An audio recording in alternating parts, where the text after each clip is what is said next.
Ijoro ryiza abanywanyi b'ibiganiro byacu aho murereye hose hirya no hino ku isi twizere ko muri amahoro kandi mukomeje kumererwa neza.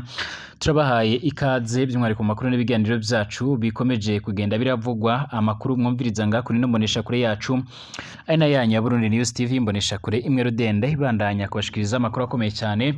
amakuru yihuta agezweho nk'ibisanzwe aragaruka ku bigendanye n'umutekano, politike, diplomasi ndetse n'ibindi bigiye bitandukanye. Turi mwijoro ryo kuri uyu wa gatandatu kwigenekerezo rya 26 Gitugutu umwaka wa 2024. Mwese ndabahaye ikaze rero abatwumviriza bari ngaha mu gihugu cacu ciza c'u Burundi, mu karere k'ibiyaga binini ndetse no hirya no hino ku isi. Mwese ndabahaye ikaze, dore ingingo nkuru tugiye kugarukaho by'umwihariko mu makuru akomeye cyane akomeje kugenda aravugwa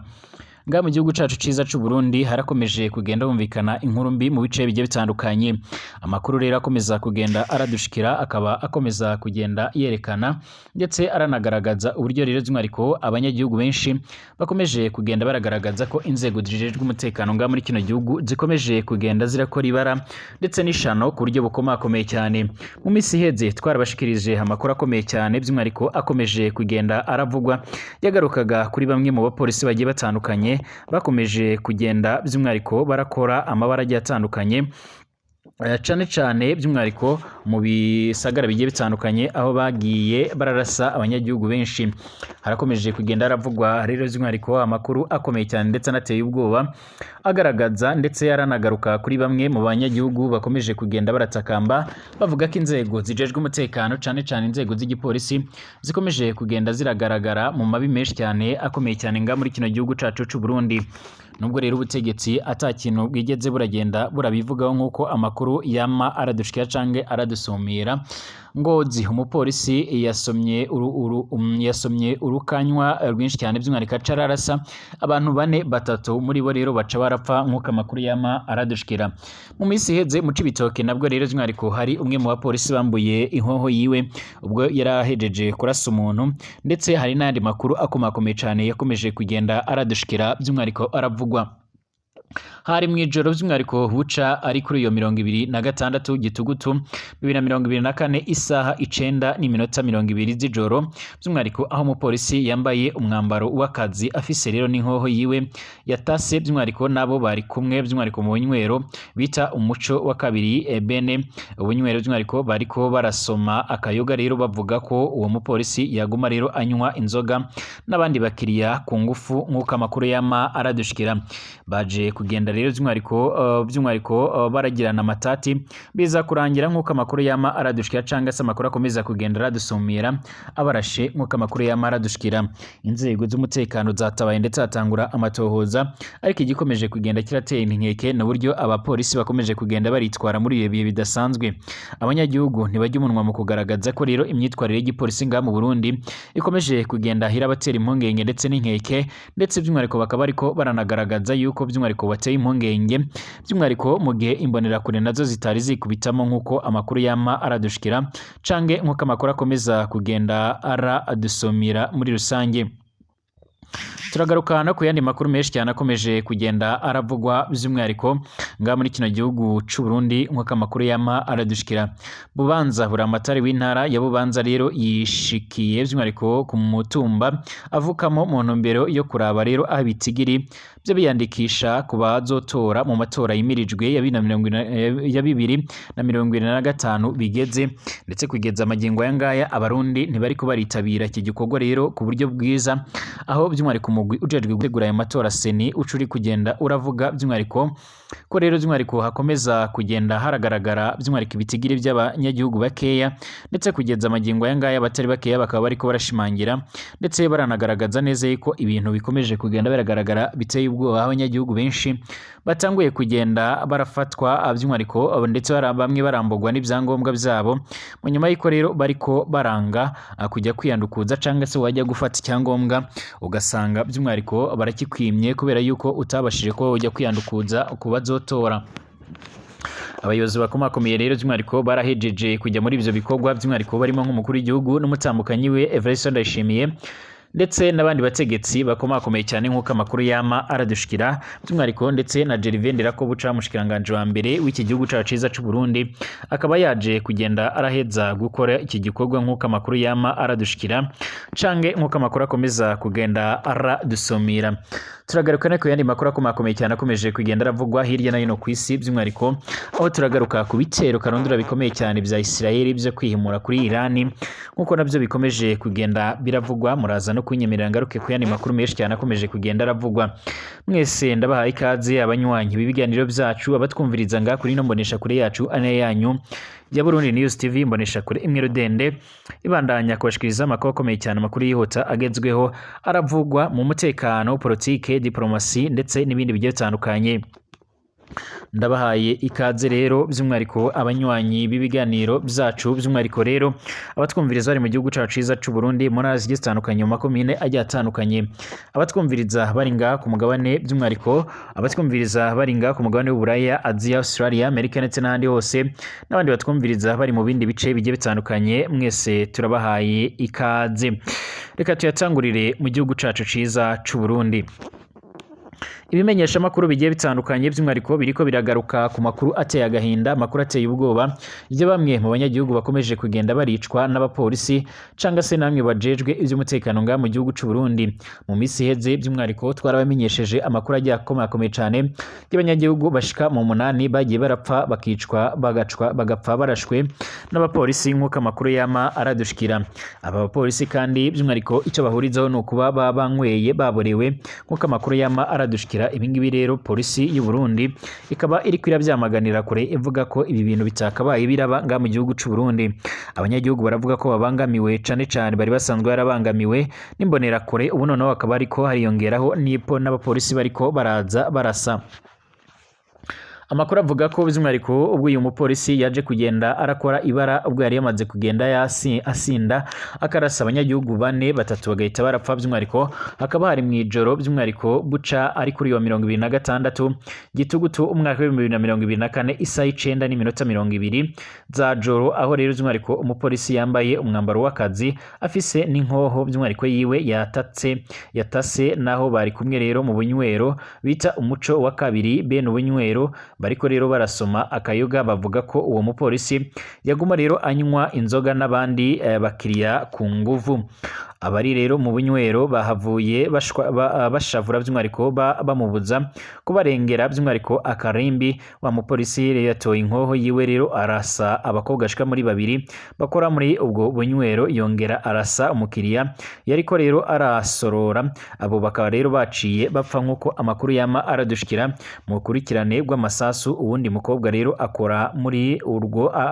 bunywero yakomeretse ku rutugu nk'uko amakuru yama aradushikira. Umupolisi yaciye ahunga gushika isaha 4 zo kuri wa 26 gitugutu umwaka wa 2024 by'umwihariko ntiyari bwafatwe. Bivuga ko rero imbere yo kwica abo batatu umupolisi yaciye no mu bundi bunywero nanone ahakwa by'umwihariko gukora ibara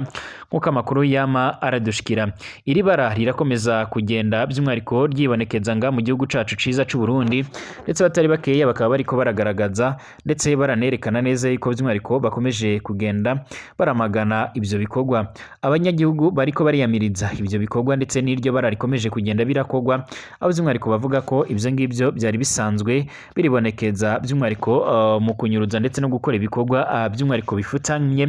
kumbonera kure, none giteye ubwoba ndetse n'amakenga n'ubwo abanyagihugu bakomeje kugenda barahura n'ivyo bibazo. Gitega umupfasoni naho rero yaraye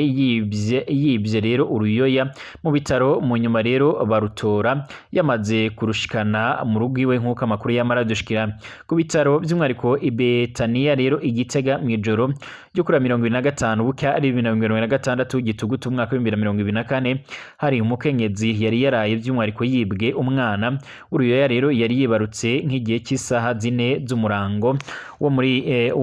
ku munsi mukenyezi nyene nkuko rero amakuru akomeza kugenda aradushikira twabiyaze n'umuvyeyi yaramiye by'umwariko uwo mupfasoni yari yibarutse ngo haje umupfasoni rero yarasanzwe ari muri ibyo bitaro aramuteramisha by'umwariko mu nyuma arasohoka aca aragaruka amubwira ko rero muganga amutumye by'umwariko ngo ajane ifishi by'umwariko nkuko amakuru akomeza kugenda aradushikira umugwaza rero by'umwariko yirukanganye urwo rupapuro asanga hariyo rero uwundi ariko kandi arakigwa aca aricara ararindira wa mukenyezi abonye umugwaza asohotse yasubiye rero mu cyumba abwira nyina w'umwana ko rero umugwaza amutumye by'umwariko amutumye amushire uwo mwana niko rero guca asohokana aramwiba nk'uko amakuru y'amaradushikira bimaze kumenyekana rero hakozwe amatohoza yihuse iryo joro nyine umwana arara atowe akaba yatorewe by'umwariko ku mutumba Mukanda muri zone Mubuga aho nyine by'umwariko kumwiba asanzwe aba anyiri kumwiba uwo mukenyezi yaciye rero ahagarikwa n'inyamiramabi umwana asubizwa umubyeyi wiwe bamwe mu baganga baravuga ko rero ivyo bitaro bamenyesha ko rero by'umwariko ari irya mbere habaye iryo bara kandi ngo abazamu babaho by'umwariko ariko uwo mukenyezi ngo yahengereye mu masaha yo gusuhuza aho rero haba hariko rero hinjira abantu abandi bariko barasohoka abona gusohoka nawe nyine mu kibano ku mutumba Mukamba by'umwariko bamenyesha ko rero uwo mukenyezi yibye umwana yaramaze umwaka yubatse ariko atararonka ikibondo mu bitaro rero by'umwariko ngo yarahamaze hafi indwi abo bari kumwe rero by'umwariko akababwira ko arwaje umuntu mu kibano naho rero akababwira ko afise imbanyi igomba kuvayo nk'uko amakuru y'amaradushikira abanyamategeko bamenyesha ko rero gutwara umwana muri ubwo buryo rero bifatwa nko kunyuruza amakuru y'amaradushikira nabyo rero biganishwa umunyururu kuva ku myaka ashika muri 5 gushika ku myaka 10 nk'uko amakuru y'ama aradushikira ndetse nk'uko amakuru akomeza kugenda aradusomira andi makuru akomeje kugenda aravugwa nga muri kino gihugu cacu ciza c'u Burundi by'umwariko ibikorwa bigendanye n'amatora by'umwariko birakomeza kugenda biratera umutima uhagaze nga mu gihugu cacu c'u Burundi mu makomine ndetse no mu bindi bice bigiye bitandukanye hariko harakogwa ibikorwa by'umwariko bikomakomeye cyane bigendanye by'umwariko no gushyira iherezo mu gusozera igikorwa cyo kwiyandukuza kubazitaba amatora muko amakuru y'amaradushikira babura amatari ndetse n'andi bezo bagiye batandukanye bariko barasura ibice bavukamo kugira ngo barabe ibitigire byo bariko bariyandukuza mu bikorwa bigendanye n'amatora nkuko amakuru y'ama aradushikira cange nkuko amakuru akomeza kugenda aradusumira kugeza ubu ngubu rero abatari bakeya bakaba bakomeza kugenda baragaragaza ndetse baranerekana neza yuko by'umwariko batewe impungenge n'uburyo rero ibitigiri by'abayandikisha ari bakeya ndetse kugeza ubu ngubu abanyagihugu bamwe ntibajya umunwa mu kugaragaza ko babangamiwe n'uburyo batanguye kugenda barimwa ibyangombwa ngo kuko batangiye kwiyandukuza mu gihe bariko baranasabwa by'umwariko kwiyandikisha ku ngufu barateye impungenge n'amatora yimirijwe nga muri kino gihugu c'u Burundi benshi barabona yuko rero ari akarenganyo mu gihe umuntu yakabaye ajya gutora cyangwa se kwiyandukuza ku bushake bwiwe atakabaye ajyayo ku ngufu za leta nk'uko amakuru y'ama aradushikira cyangwa amakuru akomeza kugenda aradusumira icyakora rero by'umwariko amakuru akomeza kugenda aradushikira arerekana neza yuko by'umwariko uko byogenda kotse iki gikorwa by'umwariko kigomba kuzorangira mu mpera z'uku kwezi by'umwariko abazaba bariyandukukije azaba ari benshi akaba ari igikorwa kandi kiriko kirakogwa no mu nzego zijejwe umutekano naho zaba zagiye kugarukana amahoro n'umutekano wice bigiye bitandukanye hirya no hino ku isi Israel yari yavuze ko ibitero byayo bizibanda by'umwariko ku birindiro bya gisirikare ubu ngubu Irani isa by'umwariko niyabyemeje mu itangazo igisirikare ca Irani kigwanira mu kirere by'umwariko kiravuga ko ibirindiro bya gisirikare mu ntara ya Tehran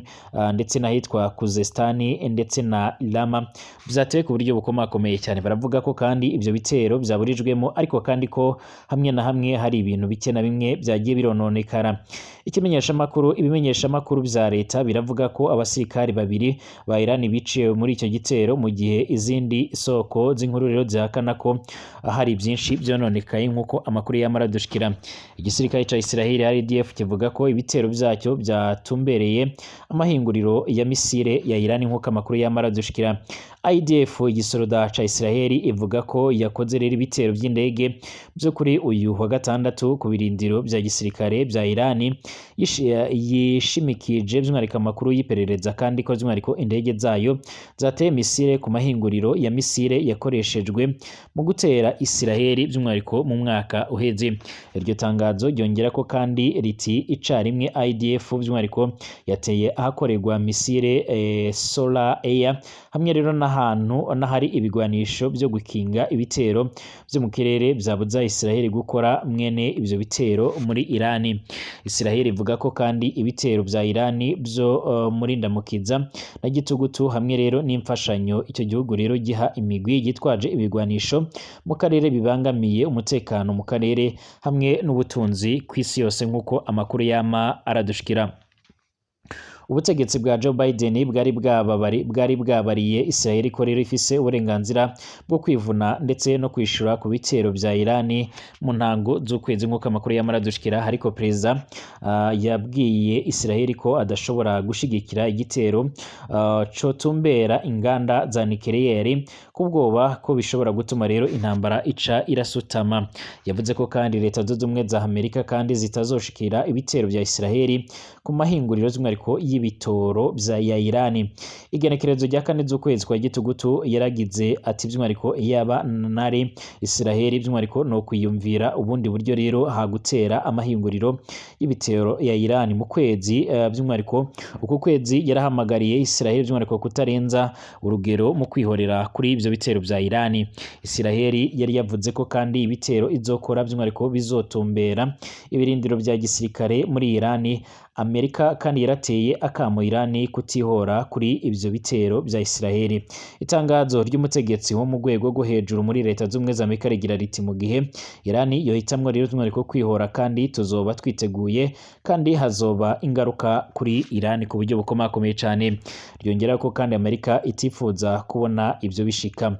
Ubu butegetsi kuba rero ubwa nyuma habaye by'umwihariko kurasana hagati ya Israeli ndetse na Irani, uko niko rero iryo tangazo ribandanya riravuga. Ryongeraho ko kandi Amerika yiteguye kuja imbere y'abandi mu twigoro two kurondera kurangiza intambara yo muri Libani ndetse no kugerageza gushika ku masezerano yo guhagarika ingwano muri Gaza hamwe no kugarukana abagizwe ingwate banyurujwe muri Israeli.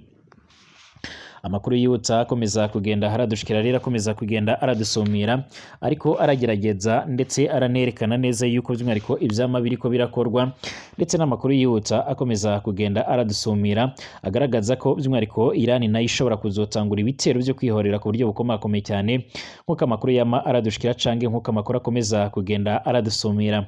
Nubwo bihagaze bityo kandi by'umwihariko batari bakeya ntibarya umunwa mu gukomeza kugenda bagaragaza ndetse baranerekana neza yuko bariko barategwa impungenge n'ubukana bw'ingwano nk'uko amakuru yama aradushikira. Amakuru yihutsa akomeza kugenda aradusumira rero muri uno mwanya ariko aragaragaza ndetse aranerekana neza yuko by'umwihariko nga muri kino gihugu by'umwihariko mu bino bihugu byo mu burasirazuba bwo hagati hakomeje kugenda haratutumba umwuka mubi utari mwiza. Ni mu gihe kandi ibihugu birimo nk'Uburusiya bwari bwarasabye biranerekana neza yuko by'umwihariko mu gihe Israeli yokora ikosa rikomakomeye cyane ryo kugaba ibyo bitero nayo ishobora kuzaraswaho ku buryo bukomakomeye cyane. Uburusiya burasanzwe ari inshuti magara ku buryo bukomakomeye cyane nk'uko amakuru yama aradushikira canke nk'uko amakuru akomeza kugenda aradusumira. Bakaba basanzwe ari abashuti n'igihugu cya Irani, aho amakuru adushikaho avuga ko by'umwihariko igihugu cy'Uburusiya gisanzwe kirarangura intwaro muri icyo gihugu cya Irani, intwaro bariko barifashisha mu bikorwa bigendanye no guhangana by'umwihariko n'iki gihugu cya Perezida Vladimir Zelensky cya Ukraine nk'uko amakuru yama aradushikira. Abatari bakeya rero ntibarya umunwa mu kugaragaza ndetse no kwerekana neza yuko ibintu bikomeje kugenda by'umwihariko birafata indi ntera nk'uko amakuru akomeje kugenda aradusumira. Tugaruke kuri ingwano ikomeje kugenda iribonekeza mu gihe amakuru akomeza kugenda agaragaza ko ingwano zikomeje kugenda ziribonekeza hagati y'Uburusiya ndetse na Ukraine. Abasoda bariko baraba bakeya nk'uko amakuru yama aradushikira, by'umwihariko ibintu bikomeje kugenda biribonekeza bikomeje kugenda biratuma abantu benshi bibaza. Mu gihe abasoda bavuga ko basigaye ari bakeya ku mirongo y'imbere ku rugamba, Perezida Vladimir Zelensky yatanguye gusaba imishyikirano. Minisitiri w'ingabo wa Amerika rero ajya i Kiev huti by'umwihariko agezweho by'umwihariko tugiye kuyagaruka kuri iyi ntambara ya Ukraine. Amezi harashika kuri 32 araheze rugeretse hagati y'Uburusiya ndetse na Ukraine mu ntambara yangije ibintu byinshi cyane ikagira ingaruka ku banyagihugu ndetse isi n'isi mu buryo buziguye n'ubutaziguye. Ni intambara kandi by'umwihariko yatangijwe ku mpamvu nyinshi cyane. I Moscow bagaragaza ko rero by'umwihariko zimwe zigije ishingiye kuguca by'umwihariko ubu nazi bwaje mu isura nshya muri Ukraine. Urusiya bwaragaragazaga ko rero bamwe mu bayobozi bakuru bashyigikiraga ingengabitekerezo za kinazi, aho rero by'umwihariko abanya-Ukraine bavuga ko Ikirusiya cyane by'umwihariko abo mu burasirazuba bw'icyo gihugu bahohoterwaga nkana bakicwa bya hato na hato by'umwihariko bidasobanutse. Ni intambara kandi yangije byinshi cyane igarika ingogo hahandi by'umwihariko raporo ya ONU zitandukanye zagaragazaga ko by'umwihariko nko kugera muri 2023 abasivile barenga ibihumbi 7 bari bamaze kugenda baricwa n'abandi barenga ibihumbi 11 barakomeretse cyane. Perezida Vladimir Zelensky kandi by'umwihariko n'abandi banyagihugu by'umwihariko zerekanaga ko abanya-Ukraine barenga miliyoni 17 bakeneye ubufasha cyane mu kurindwa ubukonje by'umwihariko kuko rero bimwe mu bikorwa remezo bibaha rero ubushyuhe byarangijwe n'iyi ngwano. Loni iragaragaza ko ibikorwa remezo byangiritse bibarirwa agaciro ka miliyari 100 z'amadolari y'Amerika bikiyongeraho kandi n'ibindi bihombo biziguye by'umwihariko. Iyi ntambara kandi yaranzwe na byinshi, aho rero Uburusiya bwarwanye n'ibihugu byo mu burengerazuba bw'isi nka Amerika budacana uwaka binyuze by'umwihariko mu mateka by'umwihariko binyuze mu mutaka wo gufasha Ukraine n'Uburusiya bakavuga ko rero bufashwa n'abidacira by'umwihariko akari urutega Washington. Nk'ubu ngubu kandi by'umwihariko minisiteri y'ingabo muri Amerika igaragaza ko kuva 2022 imaze guha inkunga Ukraine ifise agaciro ka miliyari 59.5 mu bufasha rero bw'ingenzi nko kugura intwaro ndetse n'ubundi bwirinzi bwa gisirikare. Iburaya rero Uburayi by'umwihariko n'ibihugu by'umwihariko bibegereye biri kwinjira mu bihe bibi cyane by'ubukonje bizamara igihe kirekire kugeza muri Gashyantare 2025. Nibihe Ukraine by'umwihariko itewemo ubwoba cyane kuko Perezida Zelensky atekereza ko umwanzi by'umwihariko bahanganye ashobora kubibyaza umusaruro akarasa ku nganda z'ingufu rero zikora ibirimo rero na wa mwuka by'umwihariko cyangwa gaze ikoreshwa mu gushyushya mu nzu. Bikavugwa ko kandi by'umwihariko kuri ubu ngubu ashaka ko we na Perezida Putin bumvikana ku bijyanye n'amasezerano yo kuzarangiza iyo ngwano. Mu kiganiro The Financial Times, Perezida Zelensky yagaragaje ko bene ayo masezerano ashobora kuba intambwe by'umwihariko nziza iganisha ku gushyira akadomo ku ntambara yose. Icyakora ikibazo kikaba niba Moscow by'umwihariko bazamwumva bakicara bakayasinya. Impamvu nuko rero by'umwihariko mu bihe bigiye bitandukanye hashatswe gusinywa ayo masezerano, Perezida Zelensky akinangira cyangwa se agashyiraho amananiza atuma bidakunda. Abenshi bibuka amasezerano yo muri Werurwe 2022 ajyanye n'uko Ukraine itagombaga kugira uruhande ibugomeraho haba mu Burusiya cyangwa se OTAN, hanyuma intambara igahagarara Uburusiya bukayirindira. Perezida Zelensky by'umwihariko yabiteye utwatsi avuga ko Ukraine yaganira kuri ayo masezerano ari uko rero Uburusiya bwaba bwatanze intara ya Crimea yometswe ku Burusiya muri 2014 by'umwihariko n'izindi enye zirimo Donetsk, Kherson ndetse na Luhansk ndetse n'izindi ntara zigiye zitandukanye zatoye zo ziyomekwa ku Burusiya muri 2022. Ikindi amasezerano yo kutarasa kandi by'umwihariko mu nganda zitunganya ingufu Uburusiya bushinza Ukraine by'umwihariko kuyarengaho nkana ubwo bwagaragazaga kurasa by'umwihariko ku ntara ya Kursk ibarizwamo uruganda rutunganya ingufu za nucleaire uruherereye mu birometero 100 uvuye ku mupaka wa Ukraine, ariko bagasubizwa inyuma. Ku rundi ruhande kandi ubwo bushake bwa Zelensky bwo guhagarika rero intambara bwafashwe nk'amayeri by'umwihariko yo gutuma abantu badakurikira by'umwihariko ibiri kubera by'umwihariko mu nama ya Barclays umuryango wiganje muri ibi bihugu bidacana uwaka nabo mu burengerazuba bw'isi. N'inama yitabiriwe kandi n'umunyamabanga mukuru wa ONU Antonio Guterres. Ibintu byarakaje cyane Perezida Zelensky kuko umuyobozi wa ONU atagaragaje mu nama by'umwihariko yigaga kugosha intwano hagati by'umwihariko ku kuba Ukraine by'umwihariko ishobora kuzokomeza by'umwihariko kugwana cyangwa ishobora kuzohagarika iyo ngwano. Kugeza ubu ngubu rero by'umwihariko Perezida Vladimir Zelensky yoba agiye gushyira by'umwihariko akadomo kuri iyi ngwano mu gihe Uburusiya bwamwemerewe dusubire mu masaha ari imbere turabira hamwe andi makuru agezweho.